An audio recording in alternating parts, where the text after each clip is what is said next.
నమస్కారం, welcome to I dream. ధర్మ మార్గం కార్యక్రమానికి స్వాగతం. నేను మీ విజిత.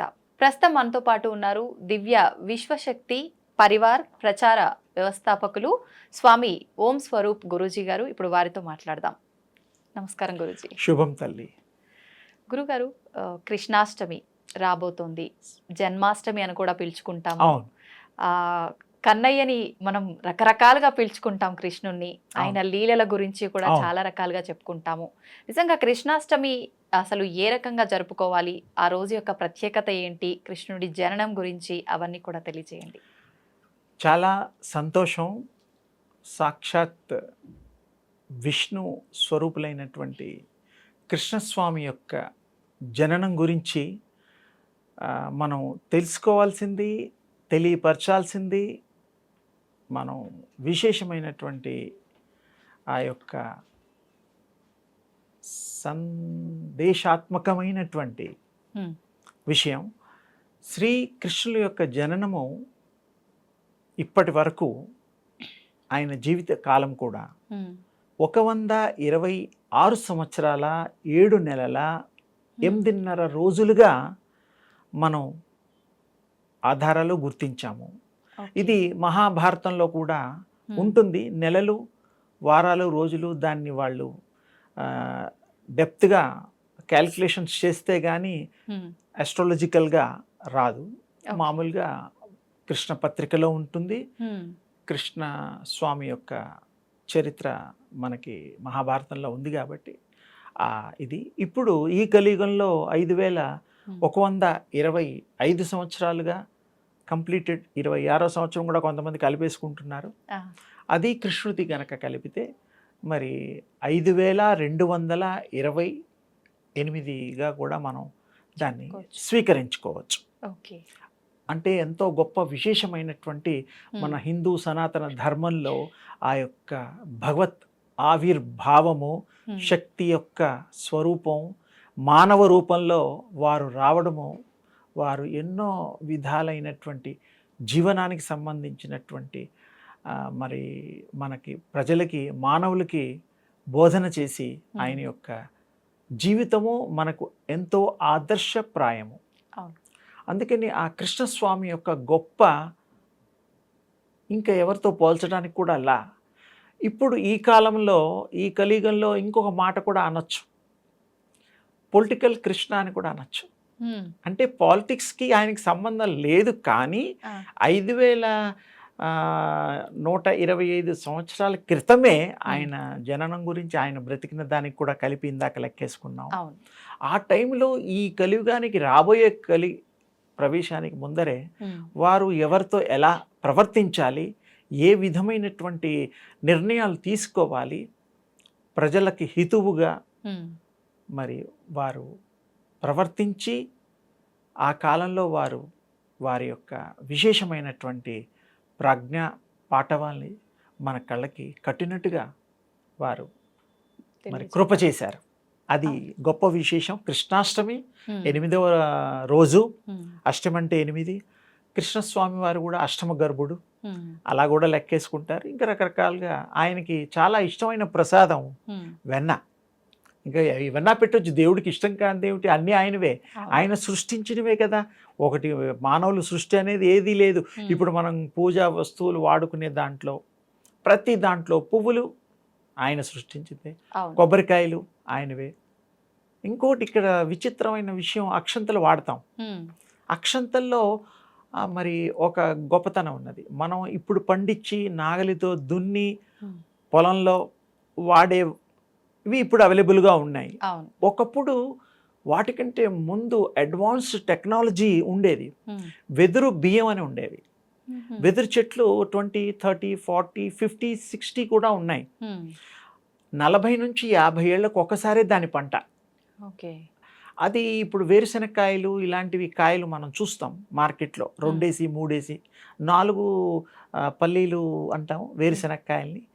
అది ఉండే ఒక చిన్న సెల్ కూడా ఉంటాయి.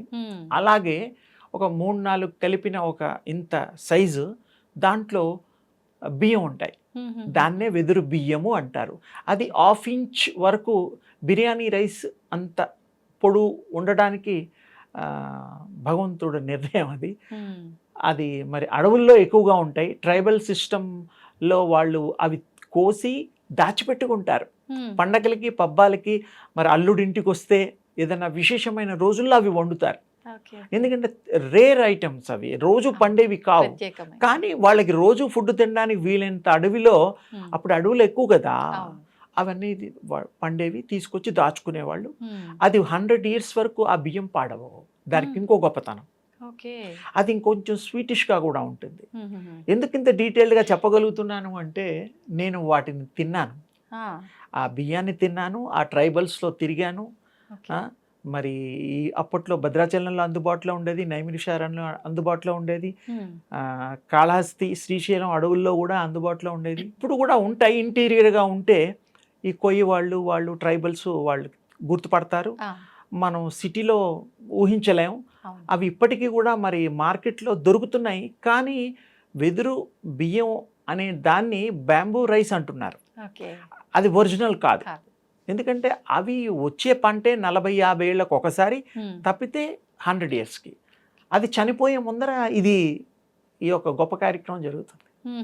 అప్పట్లో కొన్ని వందలు, వేలు, లక్షల వెదురు చెట్లు ఉండేవి. ఆ రైసు అప్పట్లో కామన్ అన్నమాట. ఈ పంటలు ఇవి లేవు నాన్న, అస్సలు. అదొక విశేషం కాబట్టి చెప్పడం జరిగింది మీకు. చాలా మందికి తెలియదు కదా వెదురు బియ్యం కూడా తింటారని. కానీ ఇప్పుడు ఉండే అవైలబుల్గా ఉండే బియ్యం మాత్రం ఒరిజినల్ కావు. ఇన్ కేస్ ఒరిజినల్గా ఎక్కడన్నా దొరికితే 60-70 రూపాయల నుంచి ఉండవు, మామూలు బియ్యమే అంతున్నాయి. అది 160 to 180 రూపీస్ నుంచి స్టార్ట్ అవుతుంది. 3400 చిల్లర వరకు పలుకుతుంది ఆ క్వాలిటీని బట్టి. కాశ్మీర్లోను అక్కడ ఇక్కడ చాలా పేర్లు పెట్టారు. నేను అన్నీ అప్పుడప్పుడు మేము ప్రసాదాల్లో అప్పుడప్పుడు తెప్పించి ఇంకా దొరుకుతాయంటే మేమే వెళ్ళాల్సి వస్తుంది అడవుల్లోకి. అప్పుడు నమ్మకం, మా ముందర అవి చీల్చి చూసుకొని అవి తీస్తాము. అప్పుడు ఒరిజినల్ అని లెక్క. ఇప్పుడు దొరికేవన్నీ ఒరిజినల్ అంటే మాకు కష్టం, చూడడం, పరికించడం కష్టం, పరీక్షించడం కష్టం.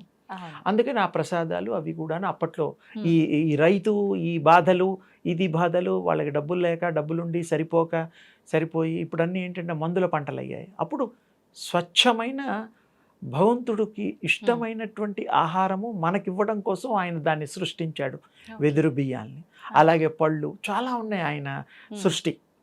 అందుకని ఈ యొక్క విశేషమైనటువంటి స్వామి పుట్టినరోజు మనం వారు వెన్న పెడితే ఎక్కువగా అమితంగా సంతోషిస్తారు. మిగతా వెన్న పెట్టచ్చు పాపం, ఏ పెట్టినా ఆయనకి చూపించి మనమే తీసుకుంటాం కాబట్టి. ఆయన తీసుకునే పద్ధతి కూడా ఒకటి ఉంది. ఏంటది గురువుగారు? అది అన్ని ముందర పెట్టేసేసి, రూమ్లో ఉంటే ముందర పెట్టాలి, తలుపులు బయటకు వచ్చేసి అన్ని నైవేద్యం ఆయనకి సమర్పయామి అన్ని కొన్ని ఉంటాయి, సంకల్పం చేసేసి బయటకు వచ్చేసి తలుపుల దగ్గర వేయాలి. ఒక 5 నిమిషాల తర్వాత కనీసం అప్పుడు కానీ వెళ్ళి అవన్నీ తీసుకొని, ఆయన ఎలా తింటాడు మనిషిలా కానీ మీకు డౌట్ వస్తుంది. ఆయన ఆగ్రహాన్నిస్తాడు, స్మెల్ చేస్తాడు. అందులో ఉండేటువంటి మీరు ప్రేమతో పెట్టిన పదార్థాలన్నింటినీ కూడాను, ఎన్ని పదార్థాలు ఉంటే అన్ని పదార్థాలని ఆయన స్వీకరిస్తాడు. ఇప్పుడు మామూలు విషయంలో కూడా మనం ఎక్కడో పక్కన ఇంకెక్కడో మరి వండుకుంటూ ఉంటే మనకి స్మెల్ వస్తే అది ఏ కూరో చెప్పేస్తాం. మామూలు రైస్ అయితే రాదేమో, కుక్కర్లు, బిర్యానీలు అలాంటివి ఉన్నాయి, డిఫరెంట్ స్వీట్స్ వంటలు కొన్ని గుర్తుపడతాం. ఇలా అంటే మనం స్మెల్ చేసినట్టుగా భగవంతుడు ఆయన పెట్టేసేసి క్లోజ్ చేశాక ఆయన దాన్ని ఆగ్రహించి స్వీకరిస్తారు. ప్రసాదంగా మనకి అవి మిగులుతాయి. అది మనం ప్రసాదాలుగా ఇస్తే భగవంతుడు సమర్పించిన ప్రసాదానికి ఎక్కువగా టేస్ట్ ఉంటుంది. మీరు గుళ్ళల్లో కూడా ఉండే టేస్ట్ మన ఇళ్లలో రాదు, ఏం చేసినా రాదు. ఇళ్లలో కూడా గుళ్ళల్లోగా రావాలి అంటే ప్రసాదాలు భగవంతుడికి మరి సమర్పణ చేసి సంకల్పం చెప్పి ఇచ్చేస్తే తప్పకుండా ఇంట్లో కూడా అదే వస్తుంది, సందేహం లేదు. ఎలాగైతే తిరుపతి లడ్డు ఇంత ఫేమస్, మరి ఆయన కూడా మరి తిరుపతి లడ్డు మన ఇళ్లలో కూడా చేస్తాం. కానీ తిరుపతి లడ్డు మీద మనకు ఉండే ఇంట్రెస్ట్, అది భగవంతుడు ప్రసాదం వాళ్ళు కలిపి నైవేద్యం పెట్టి అవన్నీ కూడా చేస్తారు, ప్రాసెస్ ఉంటుంది. అందుకని స్వామివారికి ఈ యొక్క కలియుగంలో ఈ 5125 సంవత్సరాలు, కలి యుగం మొత్తం 4,32,000 సంవత్సరాలు. అందులో ఇప్పుడు 5,125 మాత్రమే అయింది, ఇంకంత ఉంది. అలాగే మరి వేరే విషయం కూడా ఏంటంటే కల్కి భగవాన్ అవతారం కూడా రావాల్సింది ఉంది. ఆయన గారు చాలామంది డౌట్స్ ఎప్పుడు వస్తాడని 4,10,000 సంవత్సరాల తర్వాత వస్తాడు.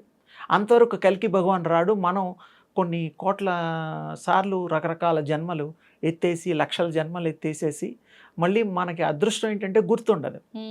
స్వామివారికి గుర్తుంటుంది, ఆయనే క్రియేటర్. అవును, అందుకని ఆయనకు గుర్తుంటుంది. మానవులకి గుర్తుండదు. 60-70 ఏళ్ళు కూడా ఇప్పుడు స్టాండర్డ్ అయిపోయింది. ఒకప్పుడు 120 years 100 years ఉండేది. ఇప్పుడు కూడా రేర్గా ఉంటారు. కానీ మరి ఆ భగవంతుడు ఈ యొక్క కలియుగంలో నిర్ణయాలు వేరు ఉంటాయి కాబట్టి ఆ యొక్క కల్కి భగవాన్ అప్పుడు వారు రావడం అలాంటిది జరుగుతుంది. మనం కూడా గుర్తుండాలి, స్వామివారిని వచ్చేలోపుగా మనం తెలుసుకోవాలి, మన ఆత్మ ప్రయాణాలను తెలుసుకోవాలి అంటే మనం ధ్యానం చేయాల్సిందే, యోగం చేయాల్సిందే. ఆ యోగంలో ఆ యొక్క విశ్వశక్తిని పొందాల్సిందే. ఆ విశ్వశక్తి పొందినప్పుడు మీరేంటో మీకు తెలుస్తుంది. తర్వాత మీకు అన్నీ అవగతమవుతాయి. ఇతరులను కూడా చూస్తే వాళ్ళు కూడా ఎంత కాలం జీవించగలుగుతారో మీకు తెలుస్తుంది. చెబితే చెప్పకపోవడం మీ ఇష్టం. అంటే ఆ శక్తిని మీకు కలిగి ఉంటారు. అది చాలా తేలిక. సూర్యోపాసన, శక్తోపాసన అని ఉన్నాయి. ఉదయం సూర్యుడిని చక్కగా 1 నిమిషం 2 నిమిషాలు ఇలా చూడండి పైకి, అంతే. నా మంత్రం నా తోయం నా తీర్థో నా భోగో, ఏం అక్కర్లా స్వామికి. సూర్యుని ఇలా చూడండి అంతే. జస్ట్ కళ్ళు మూసుకోండి. ఆ యొక్క బింబం మీ కళ్ళల్లోకి వస్తుంది. వచ్చిన తర్వాత అది కాన్సన్ట్రేట్ చేయండి. అది 1 hour 2 hours ఉంటుంది. ఆ డివైన్ లైట్ అది దివ్య శక్తిని మీ బాడీలో, మీరు కూడా శక్తి స్వరూపులే. అది మీరు తెలుసుకోవాలంటే ఆ శక్తితో ఈ శక్తి మిళితమైనప్పుడు అప్పుడు మీరు దివ్య శక్తులుగా మారిపోతారు. మీరే ఆ దివ్యత్వాన్ని పొందుతారు. ఫుల్ నాలెడ్జ్ వస్తుంది. Just like God. When you are pure you are the God. Simple. చాలా బాగుంటుంది. అందుకని ఎవరైనా సరే ఆ దివ్య శక్తిని పొందడం వల్ల ఎలా బ్రతకాలి తెలుస్తుంది. జబ్బులు రాకుండా కూడా చేసుకోవచ్చు. ఎలా? ఏదో పార్ట్కి ప్రాబ్లం వస్తుంది, హార్ట్ ప్రాబ్లం కానీ బీపీ షుగరు ఇలాంటివి ఏవో ఉన్నాయి కదా, ఇది బాధలు, ఫుడ్ అది మానేయండి ఇది మానేయండి అని డాక్టర్లు పాపం వాళ్ళు మన మంచికే చెప్తారు. కానీ దివ్యశక్తి ప్రాక్టీస్ కనుక చేస్తే ఒక రోజులో రాదు. నేను జస్ట్ ఒక క్షణంలో రాదు. దానికి కొద్ది రోజులు ప్రాక్టీస్ చేసి అవగాహన అయ్యి అప్పుడు ఆ శక్తిని మీరు సంపాదించుకున్న తర్వాత మీకే తెలిసిపోతుంది. మీరు శక్తి సంపాదించినట్టుగా మీకు అన్నీ అర్థమైపోతూ ఉంటాయి.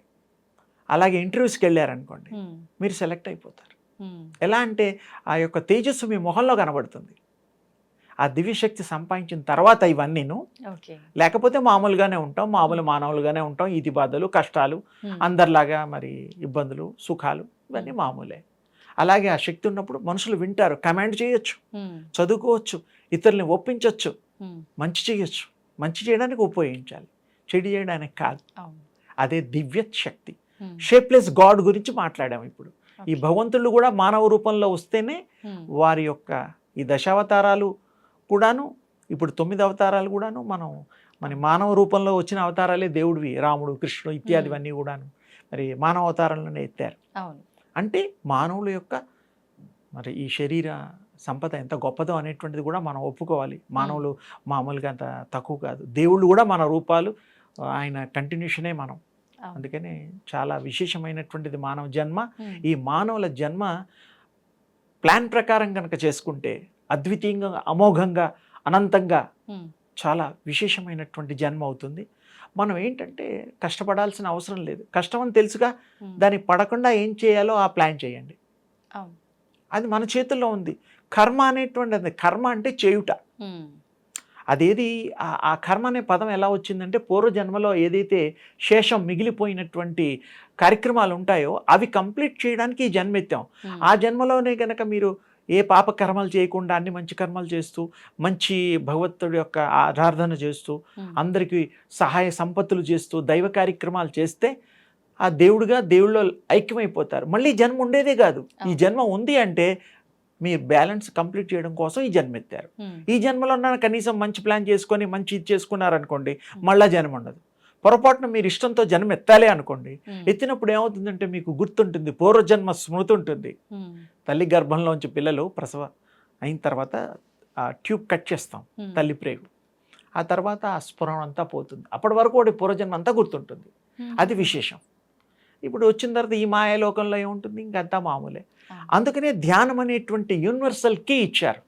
ధ్యానంతో మీరు పోయిన జన్మలు అన్నీ కూడా తప్పులు అన్నీ కూడా మీరు తెలుసుకొని మళ్ళీ ఆ తప్పులు సరిదిద్దుకునేటువంటి అవకాశము ఈ యొక్క ధ్యానం వల్ల, యోగ శక్తి వల్ల, శక్తోపాసన వల్ల కలుగుతుంది. ఓకే, ఇది విశేషం మీకు మీ ద్వారా చెప్పడానికి ఆ యొక్క భగవంతుడు అవకాశం ఇచ్చినందుకు సంతోషిస్తున్నా. మంచి విషయాలు తెలియజేస్తారు గురువు గారు, మాకు కూడా మీ ద్వారా సంతోషం. శుభం తల్లి.